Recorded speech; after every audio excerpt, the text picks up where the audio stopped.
Hi guys, so I am just gonna continue working on the illustration that I started in my last video with the different thumbnails and the color comps, so let's get to it.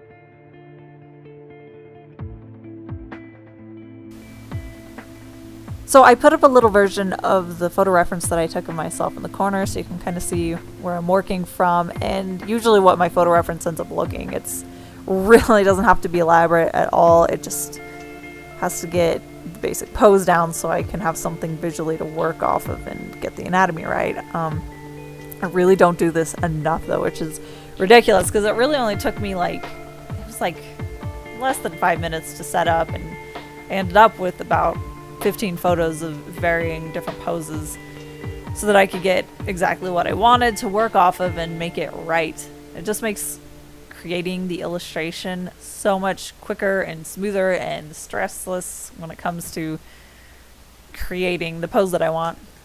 So yeah, that is my official New Year's resolution, is to always take photo reference for my pieces from now on. It's so easy. I don't know why I wouldn't.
You might notice a difference in my program. I actually upgraded from CS5 to Creative Cloud. It's a little bit of a bittersweet moment. I'm really excited about finally getting an updated Photoshop version, and there's some really nice new things about this one that I'm really liking, and it's making me happy, but at the same time I wish that I did not have to pay monthly. I'm the kind of person who just wants to own what's mine. I want it to be mine, but that's okay. I'll get used to it. I figured I'd go ahead and buy it while I'm a student, and I can get a little bit of a discount for as long as I can. But yeah, we'll see. I'm liking it.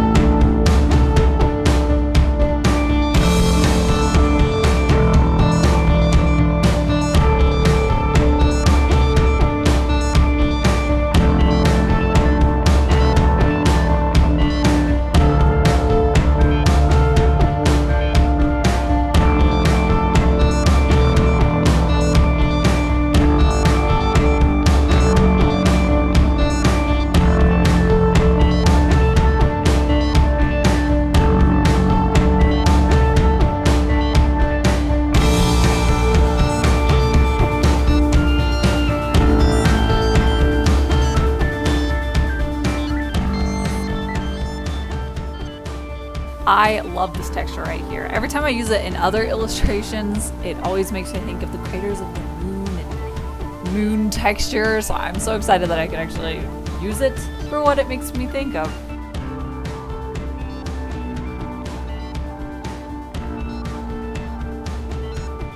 I started trying to work on like the really tall grass in the field background right here, but it was just not really working. I just could not get it the way I wanted it to. And usually when I hit a roadblock like that, I just kind of move on to the next step in the piece, and then I can come back to it with fresh eyes and just redo it in a better way. And that's what I had to do here.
When I started out, I thought that the coloring process for this piece would just come together really quickly and easily, since I had already colored out a thumbnail and I had a very clear idea of what I wanted the colors to be, and it was going to be very monochromatic, so that's usually pretty quick and easy. But of course, when I think something's going to go easily and quickly, it does not.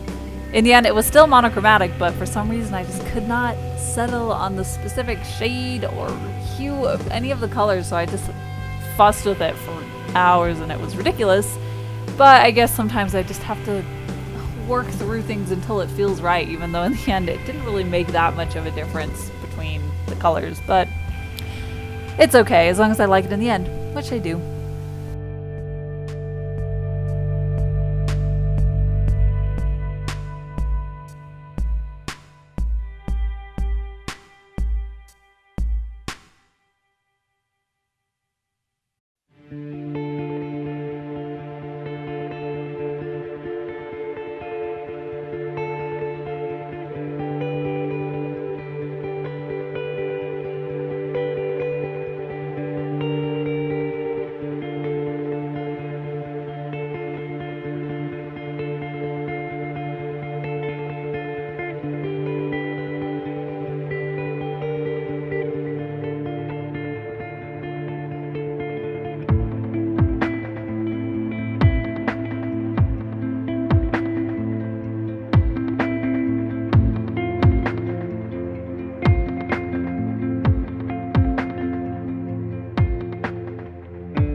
I was really loving the effect that having this really light, glowy line art had on the piece.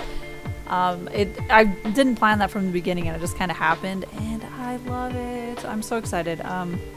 It's something that I've never done. I have always had my line art really dark, usually just a darker version than the object it's showing, but having it like this other color that's really glowy, I really like that effect. I think that I'm definitely gonna have to do another piece soon, specifically so I can use this technique, so I can kind of figure it out and get it fine-tuned and use it in the future. But I'm really excited about it. I'm liking it. And there we have it. That's pretty much the finished illustration. Thanks so much for watching, and don't forget to hit subscribe so you can see all the future art videos that I have in store. Until then, I will see you on my next video. Bye!